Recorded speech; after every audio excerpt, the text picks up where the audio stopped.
श्रीमद् भागवत गीता सार कथा। इस भागवत गीता सार कथा में सुख दुख का वर्णन किया गया है। इस भागवत गीता में मानव के लिए हर अच्छे और बुरे कर्मों का वर्णन दिया गया है। दोस्तों, आप सभी चैनल को सब्सक्राइब लाइक करते हैं, जिसमें आप लोगों को कुछ नहीं मिलता, पर इस चैनल पर जीने की राह और ज्ञान भरी बातें मिलती है। तो आपसे निवेदन है कि हमारे चैनल को आप सब सपोर्ट करें और हौसला दें कि हम आप लोगों के लिए अच्छा ज्ञान, अच्छी बातें और अच्छे राह पर चलने के लिए अच्छा ज्ञान आप सबके लिए पहुंचाता रहूं। नमस्कार मित्रों, आप सबका हमारे चैनल पर स्वागत है। दोस्तों, इस चैनल पर सारे वेदों का ज्ञान मिलेगा।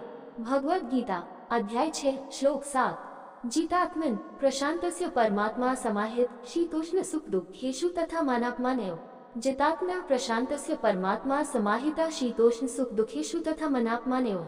जीता आत्मा जिसने अपने मन को जीत लिया है, प्रशांतस्य शांतात्मा का, परमात्मा ईश्वर का, समाहिता स्थिर शीत ठंड में, उष्ण गर्मी में, सुख सुख दुखेषु संकट में, तथा भी मान सम्मान में, अपमानयोः और अपमान में।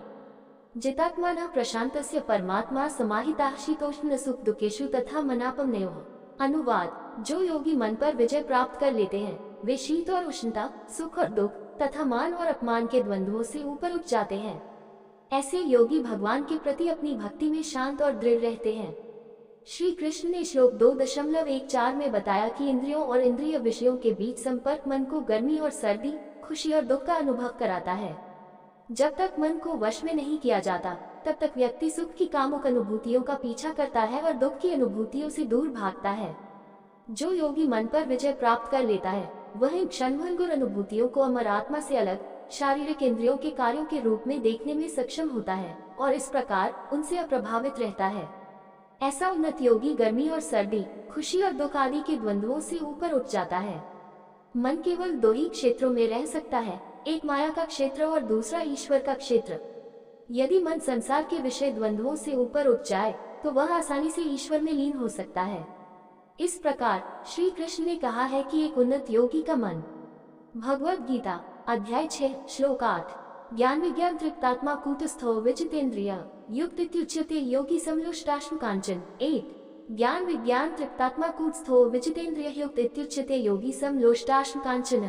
ज्ञान ज्ञान विज्ञान प्राप्त ज्ञान, भीतर से बुद्धि, तृप्त आत्मा पूर्णतया संतुष्ट, कूटस्थ अविचल, विजितेन्द्रिय जिसने इंद्रियों को जीत लिया है, युक्त जो निरंतर परमात्मा के साथ एकाकार है, इति इस प्रकार उच्यते कहा जाता है। योगी योगी समान रूप से देखता है, लोष्ट कंकर, अश्माक पत्थर, कांचन सोना।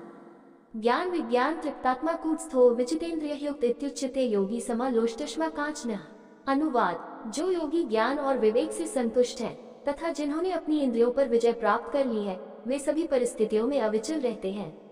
वे सब कुछ मिट्टी, पत्थर और सोना को एक समान देखते हैं। ज्ञान, यह ज्ञान गुरु की बात सुनने और शास्त्रों के अध्ययन से प्राप्त सैद्धांतिक समझ है। विज्ञान उस ज्ञान को आंतरिक जागृति और भीतर से ज्ञान के रूप में प्राप्त करना है। उन्नत योगी की बुद्धि ज्ञान और विज्ञान दोनों से प्रकाशित होती है। ज्ञान से सुसज्जित योगी सभी भौतिक वस्तुओं को भौतिक ऊर्जा के रूपांतरों के रूप में देखता है। ऐसा योगी स्वयं के लिए उनके आकर्षण के आधार पर वस्तुओं के बीच अंतर नहीं करता है। प्रबुद्ध योगी सभी चीजों को भगवान के साथ उनके रिश्ते में देखता है। चूंकि भौतिक ऊर्जा भगवान की है, इसलिए सभी चीजें उनकी सेवा के लिए हैं। कूटस्थ शब्द का अर्थ है वह व्यक्ति जो भौतिक ऊर्जा के संपर्क में आने वाली इंद्रियों की अस्थिर धारणाओं से मन को दूर रखता है, न तो सुखद स्थितियों की तलाश करता है और न ही अप्रिय स्थितियों से बचता है। विजितेंद्रिय वह है जिसने इंद्रियों को वश में कर लिया है। युक्त शब्द का अर्थ है वह व्यक्ति जो निरंतर परम के साथ एकाकार रहता है।